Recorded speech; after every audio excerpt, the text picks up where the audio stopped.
Oh, bonjour, vous étiez là. Il faut dire qu'il est plutôt rare de croiser quelqu'un ici. Qui je suis? Oh, je suis simplement le responsable de ces archives. Et oui, les archives de Carakia sont là, devant vous. Assez impressionnant, non?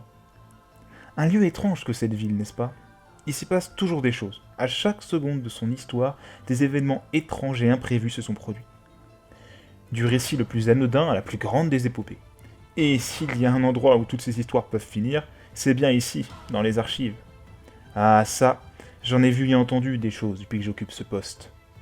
Comme je vous l'ai dit, il y a peu de gens qui descendent ici. J'ai très peu de compagnie. Tiens, et ici pour vous remercier d'être là, je vais vous raconter une de ces histoires que j'ai entendues. Laissez-vous donc tenter, je vous promets qu'elle vous étonnera.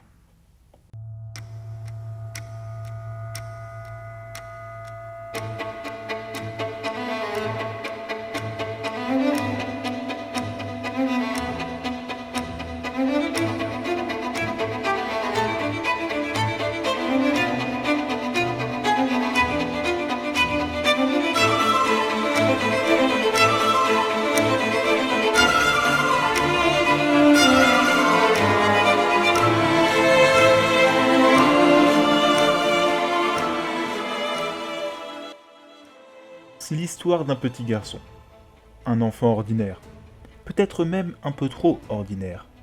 Il n'était pas particulièrement bon en sport, avait tout juste des notes moyennes à l'école, il n'avait pas beaucoup d'amis, il n'était pas surdoué et on le remarquait peu. Si la plupart des gens ordinaires sont satisfaits d'une telle existence, ce n'était pas le cas du jeune garçon.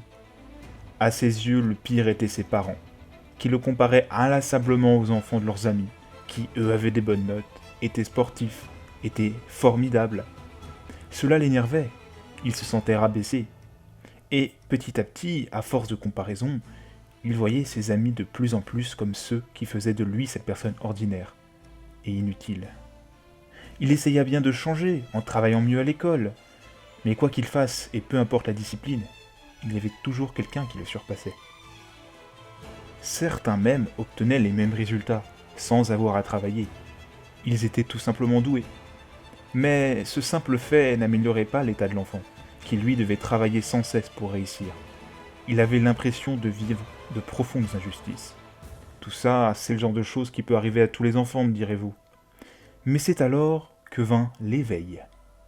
Ah, l'éveil, ce phénomène étrange, où parfois le hasard de la génétique offre un don à une personne, qui devient alors soudainement un être extraordinaire. Malheureusement, là encore, le destin n'avait pas choisi l'enfant, mais son meilleur ami. Du jour au lendemain, ce dernier était devenu capable de dessécher une pomme dans le creux de sa main en quelques secondes. Il devint une véritable star dans son entourage. Même des scientifiques lui rendaient visite, curieux de cet étrange phénomène. Les parents de l'enfant ordinaire avaient eux aussi assisté à cet étrange miracle, et ne parlaient que de ça.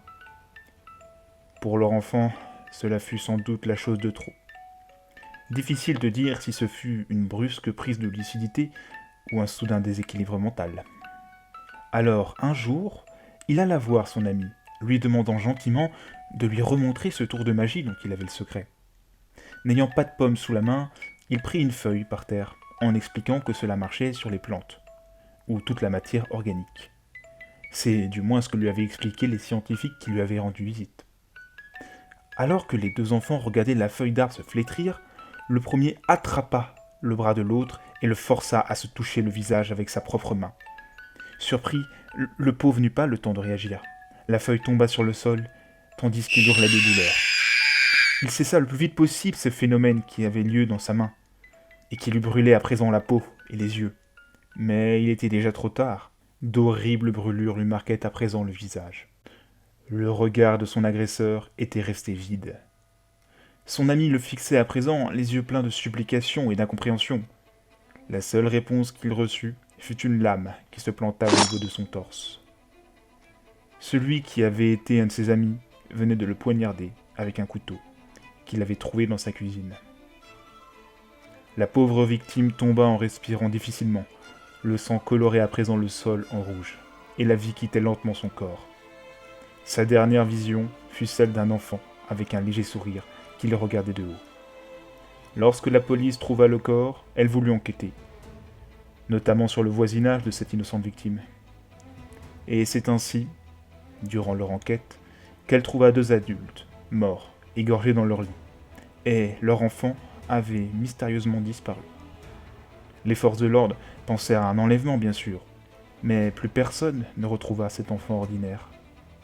Certains prétendent qu'il est mort, d'autres qu'il a grandi et qu'il se cache peut-être quelque part. Après tout, personne ne peut savoir. Et je dis personne? Évidemment que moi je sais ce qu'il en est. Je sais presque tout. Mais il est parfois mieux de laisser planer le mystère, vous ne trouvez pas? J'espère que cela vous a plu, chers visiteurs. N'hésitez pas à me revenir me voir si c'est le cas. J'ai encore tellement d'histoires à vous raconter.